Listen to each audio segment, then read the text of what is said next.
Eles existem. Não são mitos, não são metáforas. Os santos, os padres exorcistas, os grandes mestres da fé sempre nos alertaram. Os demônios são reais e atuam nas sombras para tentar enfraquecer nossa fé, nos afastar de Deus e destruir o que temos de mais sagrado. Mas, ao longo da história, esses mesmos santos descobriram algo ainda mais poderoso do que o mal. Orações específicas, reveladas por inspiração divina ou por experiências espirituais profundas, que fazem os demônios tremerem de medo. Neste vídeo, você vai conhecer as 3 orações mais temidas pelo inferno. E não estamos falando de fórmulas mágicas, mas de palavras vivas, cheias de fé, capazes de mudar ambientes, expulsar presenças malignas e trazer paz para a alma. Mas antes de revelar essas orações, é fundamental entender o contexto espiritual por trás delas. O mundo em que vivemos está cada vez mais dominado pelo ruído, pela pressa, pela distração. E é exatamente nesse cenário que o inimigo se fortalece. O diabo não se alimenta de medo, ele se alimenta da ausência de Deus. E quando um lar deixa de rezar, quando uma família deixa de frequentar a igreja, quando uma alma se afasta da oração, o terreno está pronto para que ele entre sorrateiramente. Só que há um detalhe: onde há oração verdadeira, ele não resiste. A oração, quando feita com fé e sinceridade, se torna uma barreira invisível. E os santos sabiam disso.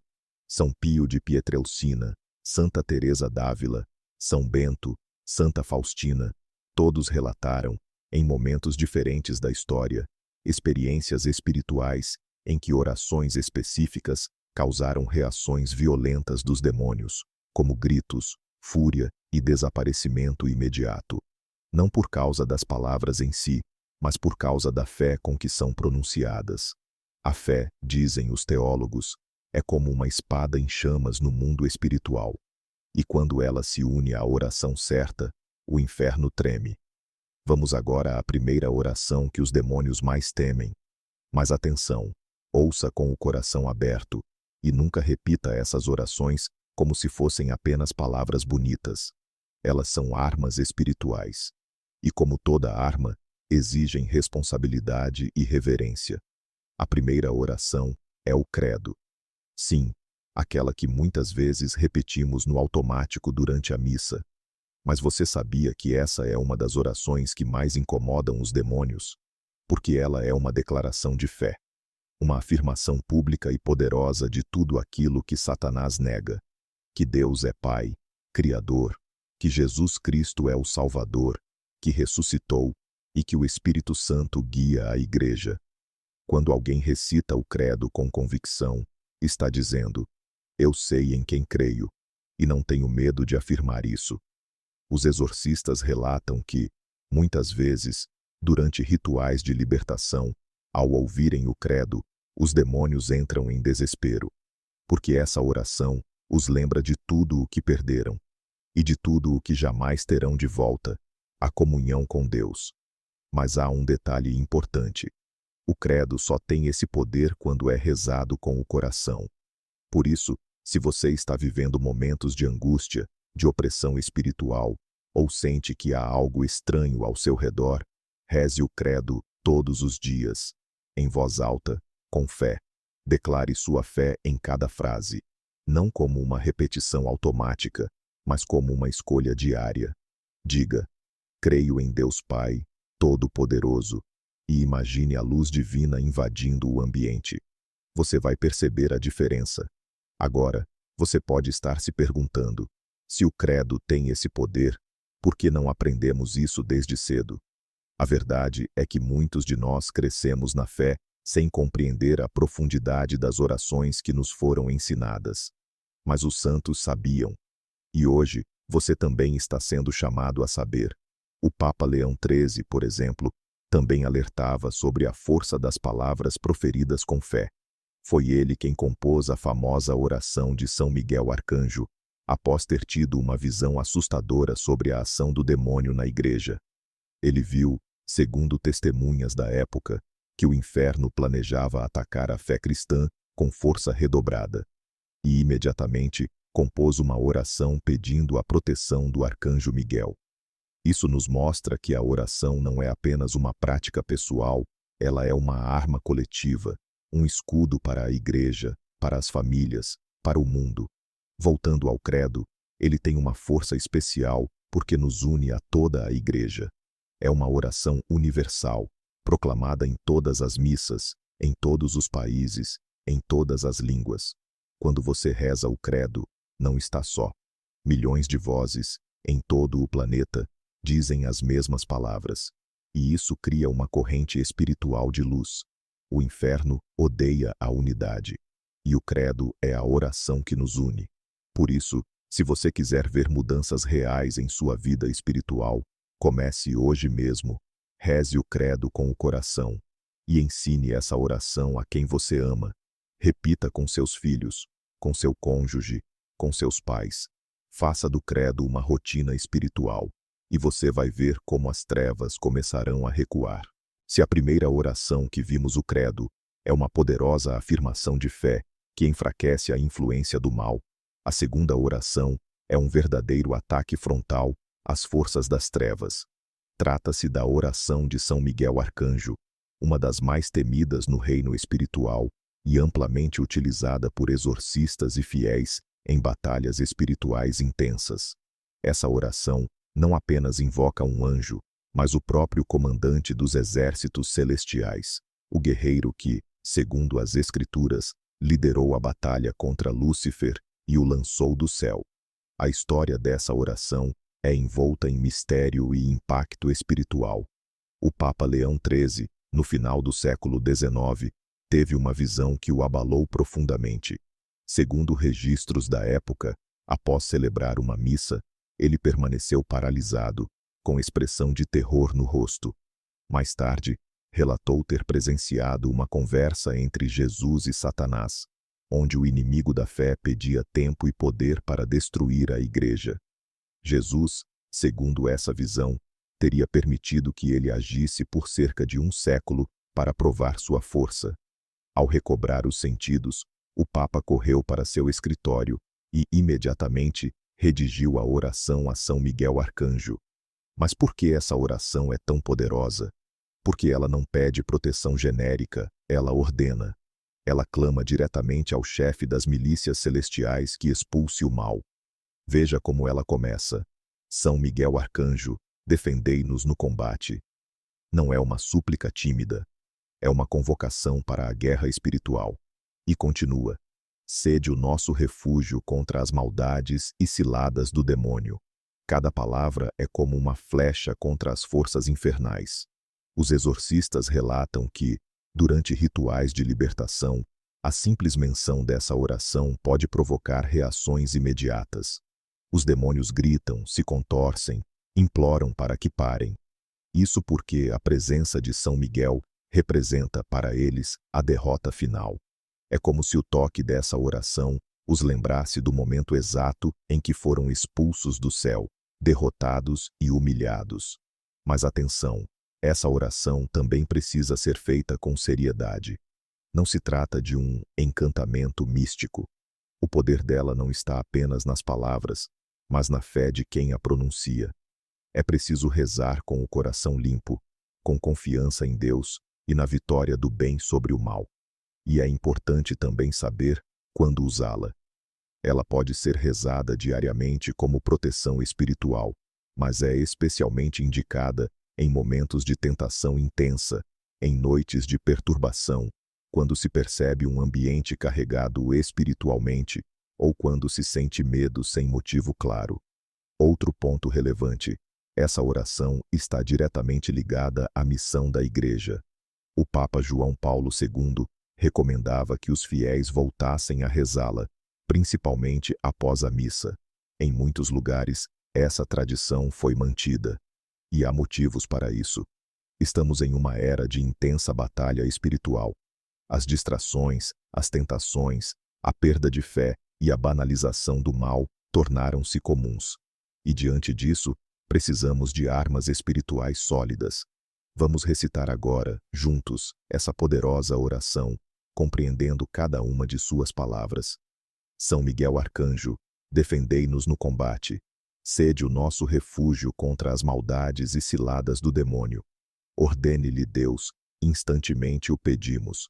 E vós, príncipe da milícia celeste, pela virtude divina, precipitai no inferno Satanás e os outros espíritos malignos que andam pelo mundo para perder as almas. Amém. Não há exagero ao dizer que essa é uma das orações mais importantes do nosso tempo. Em um mundo cada vez mais indiferente ao sagrado, precisamos lembrar que a luta espiritual continua, mesmo que muitos não queiram enxergar. O mal existe, mas a boa notícia é que a vitória já foi conquistada por Cristo, e nós participamos dessa vitória através da oração. E há algo ainda mais profundo. Quando você reza essa oração com frequência, algo muda dentro de você. Sua alma se fortalece, sua percepção espiritual se aguça, e os ambientes à sua volta começam a mudar. O que antes era escuridão, começa a dar lugar à luz. Isso porque a presença do Arcanjo Miguel não é simbólica, ela é real. Ele está ao lado daqueles que clamam com fé. Os santos relatam isso. Santa Faustina escreveu em seu diário que, em momentos de grande angústia espiritual, via São Miguel ao seu lado, como um escudo contra os ataques do inimigo. Outro ponto que os fiéis relatam ao redor do mundo é a paz que essa oração traz. Quando o medo bate, quando a ansiedade cresce, quando há perturbação durante a noite, basta recitá-la com fé para sentir alívio imediato. É como se o próprio céu se abrisse para proteger aquela alma em oração. E essa sensação não é ilusão, é ação espiritual real. Mas não pare por aí. Ensine essa oração aos seus filhos. Reze com sua família. Faça dela parte do seu dia a dia. Ao sair de casa, ao sentir que algo não está certo, ao ver notícias que assustam, ao perceber que sua fé está sendo abalada. Não deixe que o mal se instale em sua vida por negligência. Lembre-se, o diabo não tem poder sobre aqueles que se mantêm firmes na fé. Chegamos à terceira oração, e talvez a mais subestimada de todas. Uma oração que muitos recitam automaticamente, sem prestar atenção ao seu poder espiritual. Mas os santos, os exorcistas e até os relatos místicos mais sérios da história da Igreja são unânimes. Esta oração é uma das mais temidas pelo inferno. Estamos falando do Santo Terço. Sim, o terço. Aquela sequência de dezenas de Ave-Marias, intercaladas com Pai Nossos e reflexões sobre a vida de Cristo. À primeira vista, pode parecer repetitivo, simples, mas não se engane. É uma arma de guerra espiritual, aprovada e recomendada pela própria Virgem Maria em várias aparições, como em Fátima, Lourdes e Medjugorje. Padre Gabriele Amort, o maior exorcista do Vaticano no século XX, afirmou diversas vezes: nenhuma oração é mais eficaz contra Satanás do que o terço rezado com fé. Segundo ele, durante exorcismos, os demônios gritavam de dor quando um fiel começava a rezar o terço com devoção verdadeira. Isso porque cada Ave Maria proclamada é como uma chama de luz que cega o mal, e cada mistério meditado é uma lembrança da vitória de Cristo. O segredo do poder do terço está naquilo que ele provoca na alma de quem reza: concentração, humildade, entrega, contemplação e persistência. Ele faz com que a mente se afaste das distrações do mundo e se concentre nos mistérios da salvação. Ele coloca você em sintonia com o céu. Além disso, o terço está diretamente ligado à figura da Virgem Maria, que é vista como o terror dos demônios. Não por ela mesma, mas porque ela é cheia da graça de Deus. É humilde, obediente e completamente oposta à soberba do diabo. Ela é a criatura que, por sua pureza e fidelidade, cooperou de forma direta com o plano de salvação. Por isso, cada vez que você pronuncia Ave Maria, o inferno estremece. Não é exagero, é realidade espiritual. Mas atenção, o terço não é mágico. Ele não funciona como um amuleto. Seu poder está em ser uma oração de amor, confiança e perseverança. Você pode começar sem sentir nada, cansado, distraído, mas à medida que persevera, algo muda. A mente se acalma, o coração se abre e Deus age. Nossa Senhora intercede e os anjos se aproximam. Os santos que mais se dedicaram ao terço relatam experiências místicas profundas.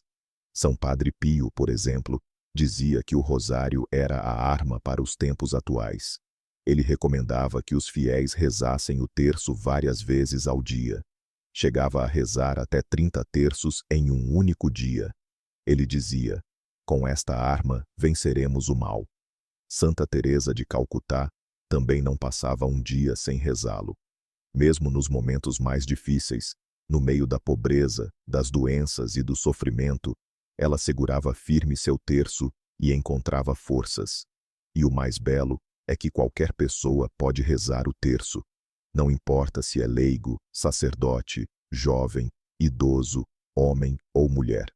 Não precisa saber teologia, não precisa ter estudos avançados. Basta ter fé, basta começar. É um presente da Igreja para todos. Agora, vamos falar dos mistérios. Quando você reza o terço, você medita os principais acontecimentos da vida de Jesus e Maria. É como um mergulho na história da salvação. Você revive, com a mente e com o coração, o nascimento de Jesus, sua paixão, sua morte e ressurreição. Você contempla a humildade de Maria, sua coragem, sua entrega, e essa contemplação vai moldando sua alma, vai enfraquecendo o pecado, vai purificando o coração. Além disso, o terço é uma oração comunitária. Quando 2 ou mais pessoas se reúnem para rezá-lo, a força espiritual se multiplica. É por isso que muitas famílias que têm o hábito de rezar o terço, juntas relatam mais paz, mais união e menos brigas. É como se a presença de Deus se instalasse ali, no meio da casa. E não podemos esquecer de Fátima. Em 1917, a Virgem Maria apareceu a 3 crianças em Portugal e fez um pedido simples, mas urgente: rezem o terço todos os dias. Ela não pediu riquezas, nem grandes obras, pediu oração e alertou: se o mundo não rezasse, guerras viriam, tragédias se multiplicariam. E de fato, pouco tempo depois, o mundo mergulhou na Primeira e Segunda Guerras Mundiais. Hoje, quando vemos tanta confusão, violência, ódio e desespero, talvez seja a hora de voltar ao básico, voltar à oração, voltar ao terço, rezar pelas famílias, pelos jovens, pelas crianças, pelos que perderam a fé. Se você nunca rezou um terço completo, comece hoje. Existem muitos aplicativos, vídeos e guias que ensinam. E se você já reza, aprofunde. Medite com mais calma. Reze por intenções específicas. Reze por quem te fez mal. Reze por quem está longe da fé. Porque cada conta do terço é como uma semente plantada no céu, e nenhuma delas é perdida. Os demônios odeiam o terço porque ele aproxima a alma de Deus. Porque ele silencia o ego. Porque ele recorda ao inferno que a vitória já foi conquistada. Porque ele traz paz. E onde há paz, o mal não consegue habitar. Por isso, se você quer se proteger espiritualmente, se quer crescer na fé, se quer transformar sua vida, reze o terço, faça disso um hábito. E veja com seus próprios olhos o que acontece.